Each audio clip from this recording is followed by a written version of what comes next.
Bonsoir, bienvenue sur Watch pour ce nouveau numéro de Broadcast Time, le rendez-vous hebdo de la prod, de la post-prod, des nouveaux médias et des web TV éventuellement. Salut Erwan. Salut Benjamin. Yak, comment ça va? Ça va très bien. On a pu se reposer un petit peu maintenant. Ouais.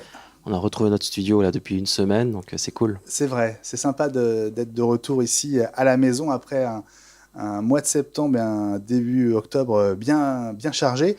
On vous l'avait promis la semaine dernière. Aujourd'hui, on va revenir rembobiner. On va revenir quelques semaines en arrière. On va retourner à Amsterdam. Amsterdam, c'était l'IBC 2018. C'était mi-septembre. Ouais, on va refaire l'IBC. On va refaire l'IBC exactement parce que finalement, malgré nos 3 ou 4 émissions spéciales, il y a plein de sujets qu'on n'a pas pu aborder et ce serait dommage de louper toutes ces petites rencontres. Oui, parce qu'il y a plein de choses qu'on avait encore envie de vous raconter sur l'IBC. Le premier arrêt qu'on va faire à Erwan, c'est sur le stand Sony. Alors avec deux gros sujets qu'on avait un petit peu passé à la trappe. Parce qu'on s'était concentré d'abord sur les caméras, on va dire, plus proches du pro et du semi-pro. La première, ça concerne justement la grosse caméra de Sony qui avait été annoncée il y a un an. Cette caméra, c'est la Venice. La Venice, ouais. Forcément. La Venice qui a été choisie par James Cameron pour tourner les 2 prochains numéros d'Avatar. Et la Venice qui va recevoir dans quelques mois un accessoire qui va permettre de la caser à peu près n'importe où. Je vous propose de retrouver Fabien Pisano, qui est le responsable de Sony Pro pour toute l'Europe, à Amsterdam. Alors sur Watch, on aime l'innovation. On est à côté de la Venice, qui en soi n'est pas nouvelle, parce qu'elle est sortie il y a un peu plus d'1 an. Mais James Cameron, pour les 2 prochains avatars, va l'utiliser. Ouais, c'est vrai. Avec un accessoire un peu nouveau et vraiment innovant pour le coup. Ouais, c'est vrai. Donc, on annonçait du coup Venice l'année dernière ici à IBC. Les premières caméras ont commencé à livrer vers à peu près le mois de février. Ouais. Et là, si on parle de la France en particulier, la caméra commence à être bien représentée sur le marché. Donc il y a une grande nouveauté qui est arrivée là, dans le courant de l'été, qui est la version 2. Donc une mise à jour principale pour la caméra qui a amené plusieurs features intéressantes, par exemple le dual ISO pour monter jusqu'à 2500 ISO en gardant un bruit assez bas, donc pour des prises de vue plutôt dans l'obscurité. Et alors ce dont tu parlais, cette fameuse option, donc on va voir plutôt ici installée, qui permet en fait de déporter toute la face avant de la caméra, à savoir le capteur, sur des distances qui peuvent aller jusqu'à 5 mètres. Okay, donc on voit, c'est ce système qui est ici. Donc ce système on vient enlever le capteur et mettre ce système à la place. Et le câble va nous permettre d'aller avec une distance plus ou moins longue, avec la sortie SDI pour du monitoring, la sortie power pour mettre des accessoires.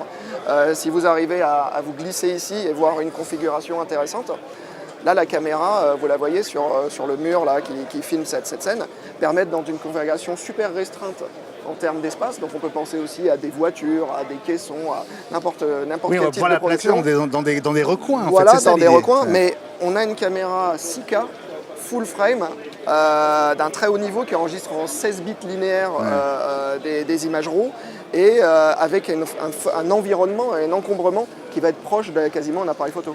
Ouais. Il y a ceux qui mettent des GoPro dans les voitures et il y a ceux qui vont mettre ça sera pas pour faire la même chose. Voilà.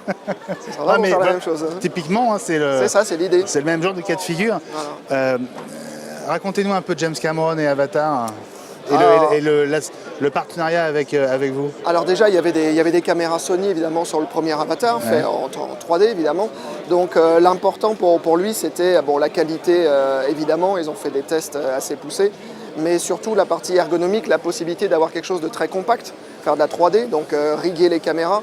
Donc cet élément-là qui permet d'être déporté, d'avoir quelque chose de très compact, ça correspondait parfaitement à leurs besoins, d'avoir quelque chose de très haute qualité mais très compact. The Venice camera delivers the most astonishing image I've ever seen. You get incredible dynamic range, you get perfect color. I mean, this is a stunning, crystalline, clear image. They listen to the filmmaker in terms of what features a filmmaker might want in the camera, and they'll go way out on a limb. I know that they're going to deliver the engineering. If they say they can do it, they will do it. C'est une extension qui va être dispo à partir de quand? C'est du Alors- proto Ouais, alors pour le moment, ce qu'on montre ici, c'est pour le salon, c'est Ouais. en finalisation. Ce sera dispo aux alentours de la version 3, c'est-à-dire vers février-mars. Ouais, Erwan, avoir James Cameron comme ambassadeur, c'est pas mal, non? Ça va, Hein, ça le fait, on va dire. Ça le fait. Comme on dit, ça le fait. Bon, on est évidemment curieux de voir ce que Cameron va faire de cet accessoire qui permet donc de caser cette Vénice à peu près n'importe où. Alors, il y a ceux qui veulent la mettre dans des recoins, puis il y a ceux qui n'ont pas peur de la version la plus volumineuse. Et justement, quand on était à l'IBC avec Fabien Pisano, on était quelques heures après une première mondiale qui avait eu lieu à Paris la veille au soir. Écoutez ce que Fabien nous avait annoncé en avant-première. Fabien, je voudrais qu'on s'arrête sur ce qui s'est passé hier soir à Paris, salle Playel, un concert de Christine and the Queens qui a été filmé, capté, et c'est une première au monde. Ouais, c'est vrai. Donc pour la première fois, il y a eu cette captation de concert avec plusieurs Vénices, et pas juste une ou deux, il y en avait 13. D'accord. 13 comme ça. 13 comme ça, et pas seulement 13 Vénices, mais 13 Vénices en anamorphique, avec des zooms anamorphiques, avec des craies très, très grandes distances. Donc c'est très beau, si tu vois l'anamorphique en Bien concert sûr. avec la lumière qui rentre, qui fait des flares particuliers, ça donne vraiment un style qui marche bien d'ailleurs avec Christine and the Queens. Donc ça a été une prod Apple Music.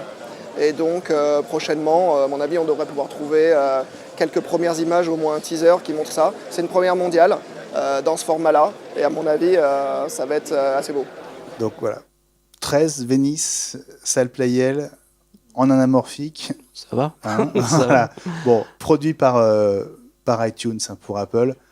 Bon, il ne garde pas trop à la dépense, j'imagine. Il y a- Non, le budget, ça va. Le budget est open. En tout cas, ça va être quelque chose d'assez spectaculaire. Et moi, j'ai hâte de voir ce concert de Chris, comme on dit maintenant. Il ne faut plus Ouais. dire Christine and the Queens. Chris, Chris tout court. voilà. Indépendamment de l'aspect musical, en tout cas visuellement, j'ai hâte de voir ça.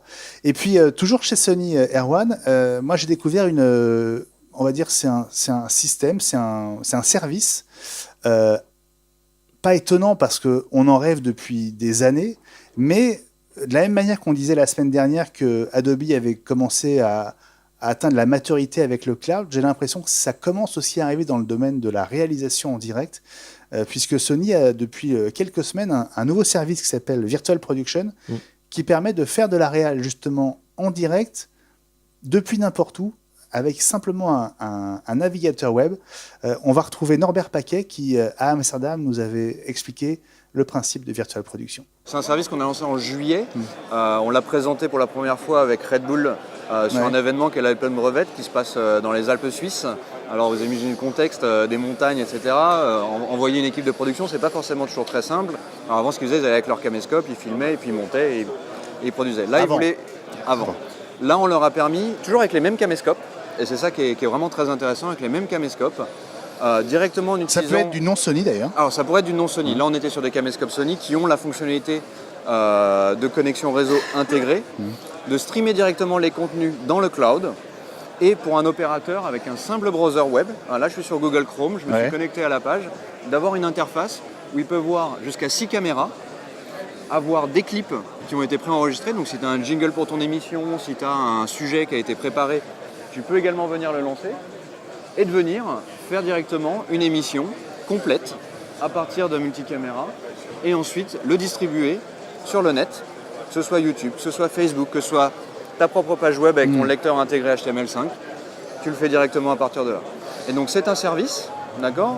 D'une part, il va falloir des caméras qui puissent se connecter au réseau avec ce service, donc on l'a dit, soit on utilise les caméras de dernière génération qui ont les fonctionnalités intégrées de connexion au réseau, ou alors ce qu'on présente ici, on a des petits boîtiers adapteurs qui prennent tout simplement une entrée SDI et vont convertir ça en un flux réseau.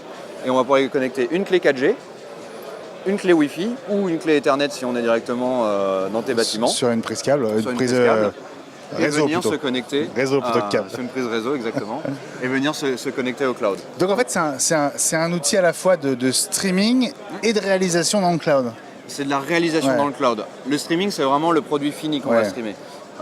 Aujourd'hui, Du on peut streaming faire... depuis les caméras, je veux dire. Voilà, alors aujourd'hui on peut faire du streaming très simplement à partir de son téléphone ou on peut lancer un Facebook Live, mais ça reste du monocaméra.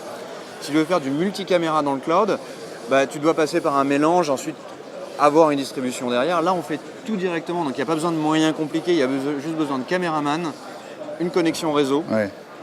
un ordinateur. L'ordinateur peut être à Paris, ton équipe pourrait être à Amsterdam, toi tu pourrais être tranquille à la maison et réaliser ton C'est émission bien ça. directement au chaud avec ton café, ta couette. Et c'est vraiment très simple d'utilisation. On a vraiment axé sur la simplicité d'accès. Et tu parlais de coûts. On est sur du service. On commence à 300 € par mois pour 4 caméras et une dizaine d'heures de programme produit. Après, ça s'adapte. Ça s'adapte aux besoins.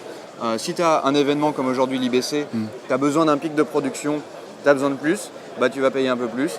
Le mois prochain, tu repars sur tes émissions hebdomadaires ou quotidiennes normales, bah, tu repars sur ton package standard. Donc c'est complètement dynamique en fonction de ce que les gens ont besoin de faire. C'est très pratique pour les événementiels, c'est très pratique pour les web TV. Ça offre plein de possibilités et c'est vraiment un des grands futurs de la production live. Encore une fois, accessibilité très très simple pour n'importe quel opérateur. Alors je vois qu'il y a 2 players et il y a quoi? Il y a 6 caméras maximum? Tu peux aller jusqu'à 6 caméras maximum en live stream. Tu peux avoir 2 players qui se connectent à n'importe quel service de cloud. Donc si tous tes contenus sont stockés sur un Google Drive, sur un service de scie professionnel comme celui de chez Sony ou autre, tu connectes directement sans avoir uploadé tes contenus de manière fastidieuse. Et tu as toute la partie audio également qu'il ne faut pas oublier. Bah oui. Là, je monte tout ça sur un écran.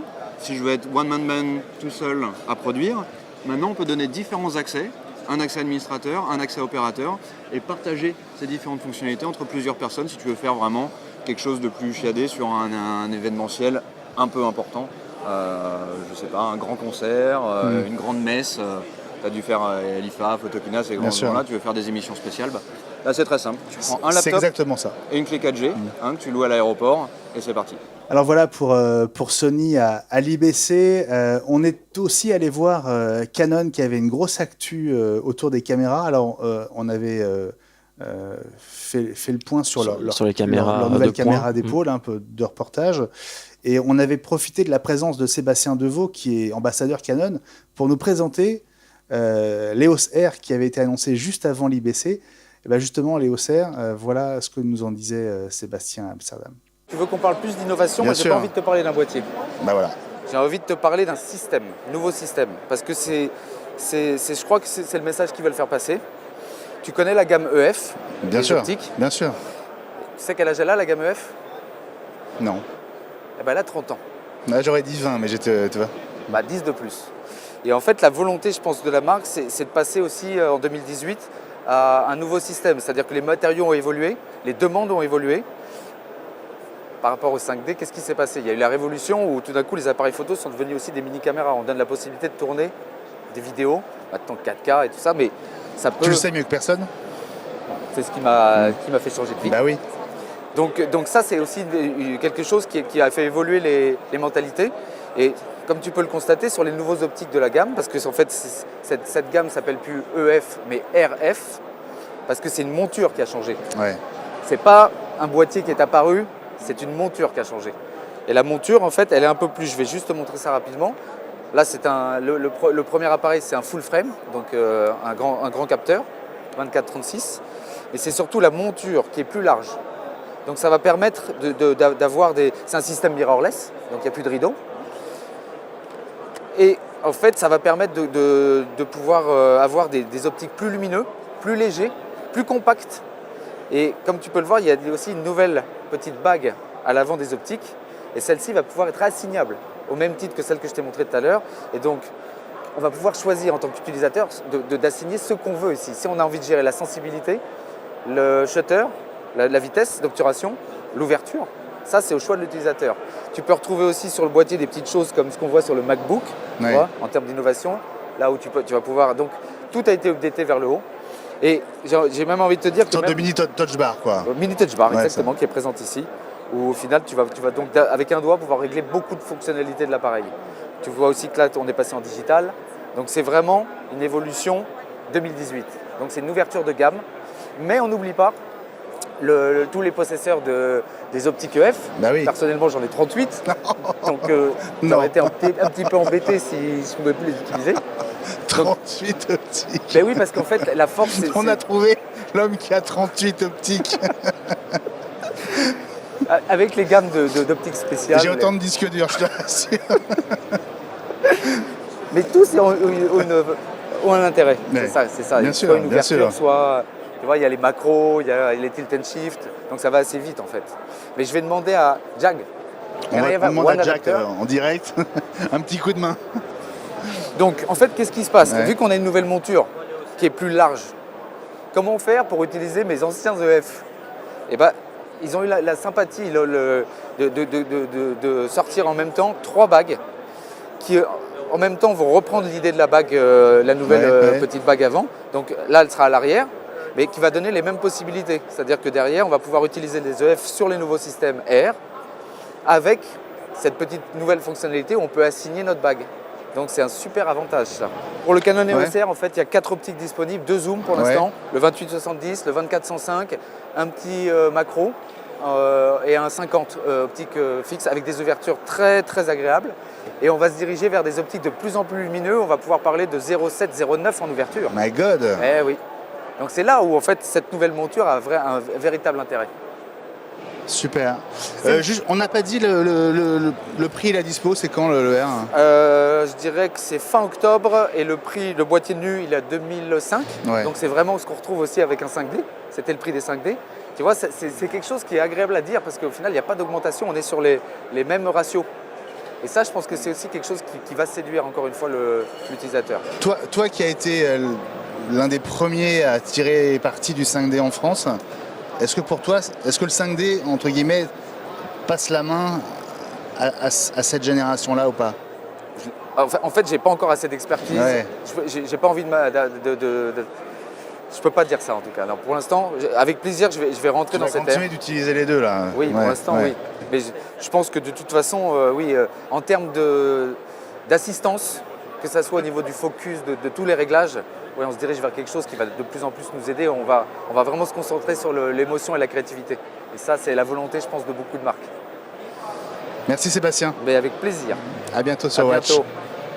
Voilà pour l'EOS R, un produit évidemment qui fait couler beaucoup d'encre, qui n'a pas que des qualités, mais forcément qui vient titiller le GH5 et plusieurs autres ça complète produits la gamme un petit peu, quoi. voilà. Ça fait un pont entre les très hautes gammes et puis à voir. Absolument. Alors encore deux petites bonus, deux petites pépites de l'IBC à vous présenter.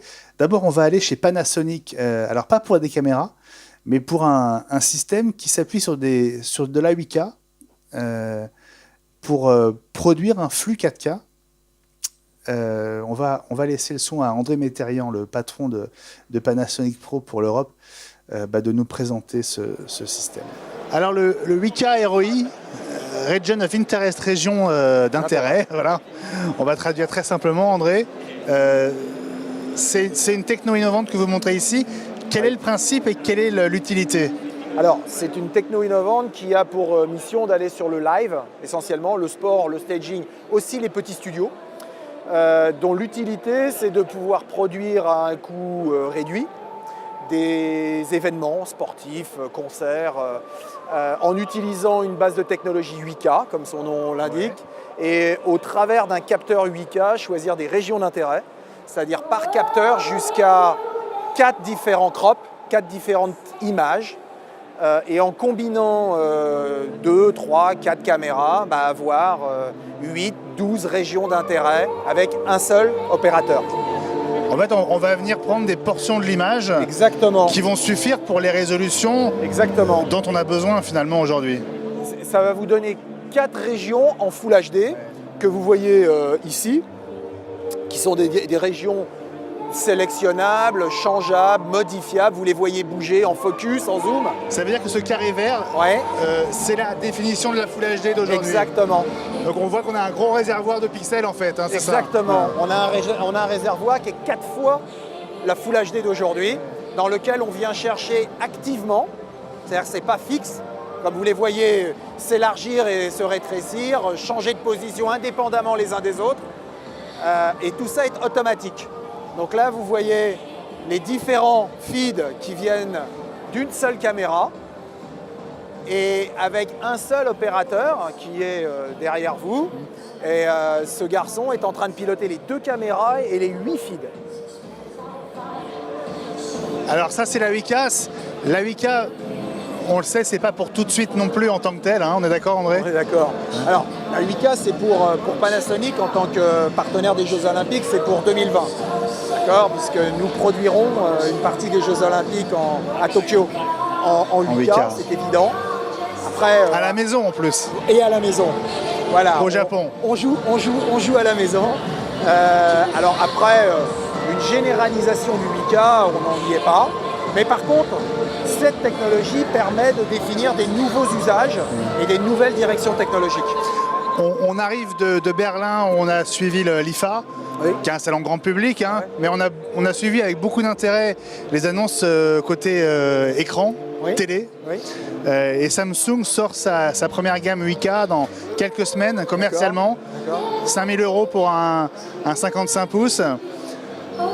Ça va vous motiver à... Il va falloir produire. Ah, c'est ça. Hein. Il va falloir produire du 8K parce que si les gens achètent du 8K, bah, il faudra bien du contenu en 8K. Donc évidemment, on travaille sur la 8K. Et vous pensez que c'est à quel horizon, de manière réaliste, on va dire?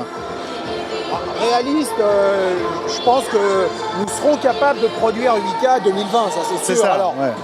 Courant 2019 certainement, parce qu'il faudra que les produits soient très en avance par rapport aux Jeux Olympiques. Après, comme je vous dis, une généralisation, je ne sais pas actuellement. C'est quoi, 4-5 ans, pas avant? Entre nous, pas vous dire, on est entre nous. Hein. Entre nous, ça dépendra des diffuseurs. C'est ça, bien sûr, bien sûr. Voilà, entre nous, les produits seront là. Voilà. Après, la diffusion en 8K, je ne sais pas. Merci André. Merci, un plaisir. À bientôt. À bientôt. Bon, à l'heure où certains font de la 4K pour avoir plus de souplesse en Full HD, il y a ceux qui font déjà de la 8K pour avoir plus de souplesse en 4K. Bon, chacun à hauteur de ses moyens. On va redescendre dans les gammes de prix, Erwan, avec le dernier bonus, la dernière pépite de cette émission. On va revenir sur du stockage avec une marque qui nous intéresse, nous, qui faisons de la vidéo, c'est G-Technology. Ouais, tout à fait. Et avec une nouvelle génération de SSD mobile encore plus rapide. Tu les connais bien, t'en as un qui ne te quitte jamais, toi? Moi, j'ai l'ancien modèle donc, de 2017, qui était mon coup de cœur de 2017, parce qu'il ne me quitte jamais. C'est le G-Mobile SSD, et qui permet en fait d'avoir un petit disque SSD en USB ou en Thunderbolt 3, très rapide, hyper résistant, vous pouvez le faire tomber dans tous les sens, c'est vraiment quelque chose, voilà, il ne me quitte jamais. Et ils ont annoncé une nouvelle version, le G-Mobile Pro SSD, et Dara Gotul va nous en parler et nous faire un petit peu la démonstration des possibilités de résistance surtout du disque dur, et surtout la vitesse maintenant qui a été décuplée au sein de ce disque. Voilà, allez, direction l'IBC, une dernière fois avant l'année prochaine. Bonjour Dara. Merci. Donc G-Tech, une marque qu'on suit depuis longtemps, qu'on apprécie beaucoup. Et puisqu'on s'intéresse à l'innovation sur Watch, vous arrivez avec des nouveaux disques portables avec des performances assez étonnantes. Très étonnante. Donc l'année dernière, on avait fait présenter notre G-Drive Mobile qui est USB-C et basé sur le Media SATA. Donc avec les vitesses jusqu'à 560, c'est IP60. Mégaoctets. Exact. Ouais. Par seconde. Exact, c'est ça. Ce qui est important avec celui-là, c'est très dur et ça peut se plonger dans l'eau. Donc IP67 veut dire que ça peut prendre un bain à profondeur d'1 mètre pour 30 minutes. Ça, c'est très important si vous laissez tomber votre caméra dans la rivière. Au moins, les données sont sûres. Et ça, on peut laisser tomber. Cette année, on a fait encore d'innovation. Donc, on a dû changer en interne vers le PCI Express, le NVMe, nouvelle génération. Et avec le port Thunderbolt 3, on peut atteindre les vitesses de 2800. Donc ça, c'est 5 fois plus vite que l'autre. Donc ça fait 2 gigabits. Exact. Donc ça veut dire que vous pouvez transférer 1 Tera dans 7 minutes. Si vous imaginez avec un petit disque dur, 1 Tera, ça peut prendre 160 minutes. Donc vous gagnez pas mal de temps. L'un des intérêts d'Arak, On sait que le stockage interne sur les Mac coûte très cher chez Apple. Comment on peut utiliser ce disque en complément, on va dire? Ce qui est important, que maintenant on peut utiliser un disque externe comme si c'était une disque interne. Donc avec les vitesses qu'on a là, au lieu de dépenser 800 sur un upgrade d'un Tera dans le Mac, avec un prix aux environs de 699, vous avez un Tera qui est portable, qui est sûr. Donc si vous perdez le Mac, vous avez toujours les données et vous pouvez travailler avec sur un Mac et puis partir sur un iMac et vers notre PC pour travailler dessus. En fait, on a à peu près les mêmes caractéristiques en termes de vitesse sur ce disque que sur les SSD internes d'Apple, c'est ça? Exact, c'est ça. Oui. Donc ça, c'est le change. Donc il a été annoncé au NAB, donc à Vegas au mois d'avril, et il vient d'arriver, c'est ça? Il y a 2 semaines, on vient de lancer sur le marché. Donc c'est maintenant, c'est enfin disponible pour Noël. Joyeux Noël alors. Exact, merci. Voilà pour ce G-Mobile SSD Pro. Merci Erwan pour ce nouveau numéro de Broadcast Time. Merci Benjamin. On te retrouve évidemment sur yakyakyak.fr. Tout à fait. Le site de référence de la post-prod. Sur la chaîne YouTube, abonnez-vous. Absolument. C'est gratuit. Abonnez-vous. Abonnez-vous aussi au podcast de Broadcast Time sur Apple Podcast, sur Google Podcast. Vous avez la version HD, SD et même la version audio si nos seules voix vous suffisent. Et puis évidemment sur Watch, sur YouTube. On est partout. Merci de votre fidélité. On se retrouve mardi prochain, 20h. Salut à tous et à très vite. Ciao.